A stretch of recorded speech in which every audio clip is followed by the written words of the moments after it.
How to teach Shakespeare. Telling the story. At the start of any rehearsal period at the Royal Shakespeare Company, the first thing we do is get completely clear about the story. What happens when, to whom, and why. In the same way, when you introduce a new Shakespeare play to your pupils, it's important for them to create a shared understanding of the story early on.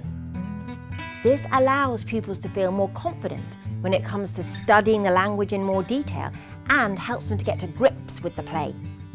One way to do this is to ask them to create a 20-minute version of the play, something that can be done in one lesson.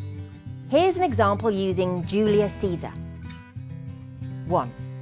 Before you start, you'll need to prepare slips of paper for each part of the story, describing what happens in each section. It's important to include some text so that pupils can start to speak the words in context.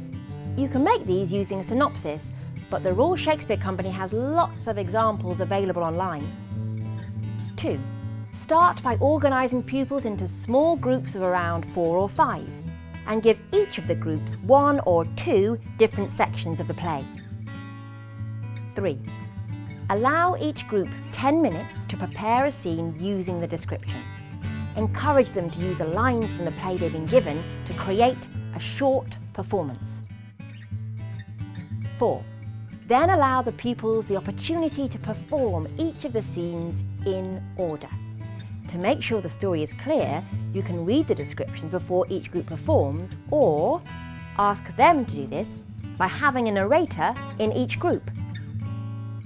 When pupils get to tell the story and ask questions about it, it encourages them to work together and gives them confidence to tackle the language by interpreting it for themselves. You can find more activities and ideas like this one in other videos in the series, as well as in the Shakespeare Lives in Schools resource pack developed by the RSC and the British Council.